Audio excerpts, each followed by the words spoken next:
નમસ્કાર મિત્રો, આજના વિડીયોની અંદર ધોરણ 8 વિષય ગણિત સામયિક મૂલ્યાંકન કસોટી સપ્ટેમ્બર 2021 કુલ ગુણ 25 સમય 1 કલાક સંપૂર્ણ પેપર સંપૂર્ણ સાચું પેપર અને સાચા સોલ્યુશન વિશે આજના આ વિડીયોમાં માહિતી મેળવવાના છીએ।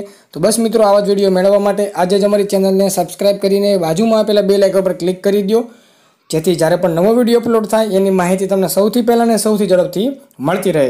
અને તમારી આજુબાજુના ધોરણ 8ના વિદ્યાર્થીઓને અત્યારે જ વિડીયોની લિંક શેર કરી દેજો, એટલે એ પણ મિત્રો પેપરનું સોલ્યુશન કરી શકે।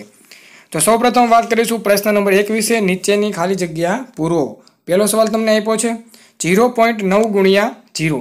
તો મિત્રો આપણને બધાને જ ખ્યાલ છે કે કોઈ પણ સંખ્યાનો 0 સાથેનો ગુણાકાર જવાબ હંમેશા 0 થાય, એટલે પહેલી ખાલી જગ્યામાં તમને જવાબ શું આવશે? 0 આવશે, બરાબર છે। બીજો સવાલ 5/8 ગુણાકાર ખાલી જગ્યા બરાબર 1। તો 5/8 એને પાછો ગુણાકારમાં આપણે કેટલા આવશે? 8/5। જવાબ કેટલો આવશે? અહીંયા 8/, બીજી ખાલી જગ્યામાં તમારો જવાબ જે છે એ 8/5 આવશે, 8/5 આવશે। ત્રીજો સવાલ છે 2 + કાઉસમાં બરાબર 0। તો 2 + 0 મારે લાવવો હોય તો 2 પ્લસ હોય તો પાછા હું -2 કરી દઉં એટલે જવાબ મારો 0 આવશે। એટલે ત્રીજી ખાલી જગ્યામાં જવાબ કેટલા આવશે? -2। કેટલા આવશે? -2। ચાલો, 3ના વ્યસ્તનો વ્યસ્ત ખાલી જગ્યા થાય। તો 3ના વ્યસ્તનો વ્યસ્ત 3 છે, બરાબર। એનો વ્યસ્ત એટલે શું થાય? તો કે એનો વ્યસ્ત એટલે 1/3 થાય।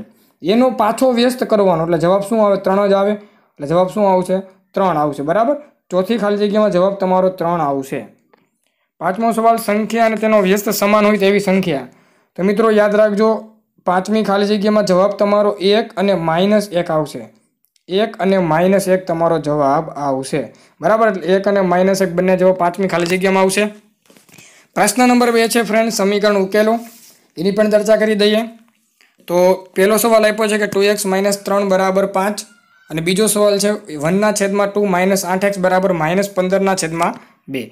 તો તમે સ્ક્રીન ઉપર જોઈ રહ્યા છો ફ્રેન્ડ્સ કે પહેલો સવાલનો જવાબ તો કે 2x - 3 બરાબર 5, 2x બરાબર 5 + 3, 2x બરાબર 8, x બરાબર 8/2 એટલે x બરાબર 4 જવાબ એનો આવશે।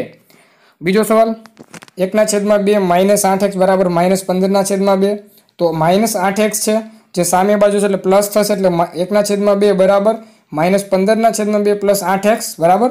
તો 1/2 પછી બરાબરની ઓલી બાજુ એટલે કે પહેલી બાજુ -15/2 છે, આ બાજુ આવશે પ્લસ થશે એટલે બરાબર 8x થશે। છેદ સમાન છે તો અંશનો સરવાળો, તો 1 + 15 એટલે 16/2 એટલે 8, 8 બરાબર 8x, x બરાબર 1 આવશે। ઓકે, પ્રશ્ન 3 માગ્યા મુજબ જવાબ આપો। પહેલો સવાલ સમાંતર બાજુ ચતુષ્કોણના એક ખૂણાનું માપ 70 અંશ છે, તો તેની બાજુના ખૂણાનું માપ કેટલું થાય? તો મિત્રો યાદ રાખજો કે સમાંતર બાજુ ચતુષ્કોણમાં પાસેના ખૂણાનો સરવાળો 180 થાય। આથી 70 + x બરાબર 180 થશે। તો x બરાબર 180 - 70 એટલે x બરાબર 110 જવાબ આવશે। આ માંગેલ ખૂણાનું માપ આવશે 110। લંબચોરસના દરેક ખૂણાનું માપ કેટલું હોય છે? તો લંબચોરસમાં દરેક ખૂણાનું માપ 90 ડિગ્રી એટલે કે 90 હોય। કેટલું? 90, બરાબર। બીજામાં 90 આવશે। ત્રીજો, એક નિયમિત બહુકોણની કેટલી બાજુઓ હોય અને તેના દરેક બહિષ્કોણનું માપ 20 અંશ થાય, બરાબર। તો મિત્રો એના માટે સૂત્ર આવશે કે બાજુની સંખ્યા બરાબર 360 બહિષ્કોણનું માપ બરાબર 360/20 બરાબર 18, બરાબર। તમે જોઈ શકો છો સ્ક્રીન ઉપર, એનો જવાબ છે। પ્રશ્ન નંબર 4 ની ચર્ચા કરીએ, સમીકરણ ઉકેલો। પહેલો સવાલ 2 ગુણનો છે, બીજો સવાલ 3 ગુણનો છે। તો પહેલો સવાલ 2x - 5 બરાબર 5 - 3x। તો મિત્રો લખી શકાય કે 2x + 3x બરાબર 5 + 5, 5x બરાબર 25, તો x બરાબર 25/5, તો x બરાબર 5 એનો જવાબ આવશે। બીજો સવાલ છે 8x + 4 બરાબર 3, કાઉસમાં 2x - 5 + 7। તો સૌપ્રથમ કાઉસની આગળ જે તમને 3 આપેલા છે એનો 3નો ગુણાકાર આપણે આખા કાઉસ સાથે કરવાનો। તો 3નો ગુણાકાર 2x એટલે 6x થશે, -15 થશે। તો 8x + 4 બરાબર 6x - 15 + 7, બરાબર। હવે 6x છે ને આ બાજુ લઈ આવશું, 4 છે માઇનસ જતે માઇનસમાં આવશે, બરાબર।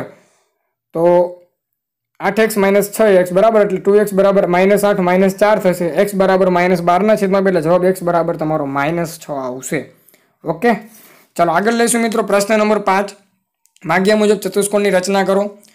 તો સૌપ્રથમ ચતુષ્કોણ PQRS રચો, જ્યાં PQ બરાબર 4.5 semi, QR 5.5 semi, RS 4 semi, SQ 6 semi અને PR 7 સેમી, બરાબર। તો સૌપ્રથમ તમે સ્ક્રીન ઉપર જોવો છો જે આકૃતિ આપણે રફ આકૃતિ બનાવેલી છે. તો સૌપ્રથમ આપણે PQR ચતુષ્કોણ બનાવી દેવાનો છે. PQ નું માપ તમને 4.5 આપ્યું છે, QR 5.5, SR 4 સેમી અને SP 6 સેમી અને PR નું માપ 7 સેમી આપ્યું છે. તો સૌપ્રથમ તમારે મિત્રો PQ નું માપ 4.5 લેવાનું છે, બરાબર. ત્યાર પછી PR નું માપ તમે લેશો 7 સેમી, એટલે જે R જે આવશે એ તમારે ટપકું કરી દેવાનું એક. ત્યાર પછી તમે માપ લેશો ફ્રેન્ડ્સ PS નું 6 સેમી, એટલે આ રીતની આકૃતિ તમારે જોવા મળશે. બીજો સવાલ, ચતુષ્કોણ રચો. KI 6 સેમી છે, IT 4.5, ખૂણો 60, I 105 અને T 105. તો સૌપ્રથમ રફ આકૃતિ તમે જોઈ શકો સ્ક્રીન ઉપર, બરાબર. સૌથી પહેલાં આપણે KI લેશું. હવે K ખૂણો 60 નો બનાવવો હોય તો આપણે 2 ચાપ મારવી પડશે, બરાબર. તો તમે જોઈ શકો છો 6 સેન્ટીમીટરનું તમારે માપ લેવાનું છે KI નું, અને એક ઉપર ચાપ અને એક ક્રોસમાંથી, એટલે જે ખૂણો બનશે એ તમારો KE બનશે 60 ડિગ્રીનો. પછી આપણે I 105 નો બનાવવાનો છે. તો 105 નો પણ મિત્રો તમારે ચાપ પાડવાની છે, બરાબર. I પોઈન્ટ આઈને કેન્દ્રીય બિંદુ તરીકે લઈને તમારે ચાપ મારવાની છે, એટલે તમને 105 નો ખૂણો મળશે. તો આ રીતનો તમારે જે પણ રકમ આપી છે એનો ઉપયોગ કરીને તમારે ખૂણો બનાવવાનો છે. તો બસ આ હતું મિત્રો ધોરણ 8ના વિદ્યાર્થીઓનું ગણિત એકમ કસોટીના પેપરનું સંપૂર્ણ સાચું સોલ્યુશન. વિડીયો ગમે તો લાઇક કરો, શેર કરો, ચેનલ સબસ્ક્રાઇબ કરો. મળીશું નવા વિડીયોમાં નવા પેપરના સોલ્યુશનમાં. ત્યાં સુધી બધાને ગુડ બાય, થેન્ક યુ.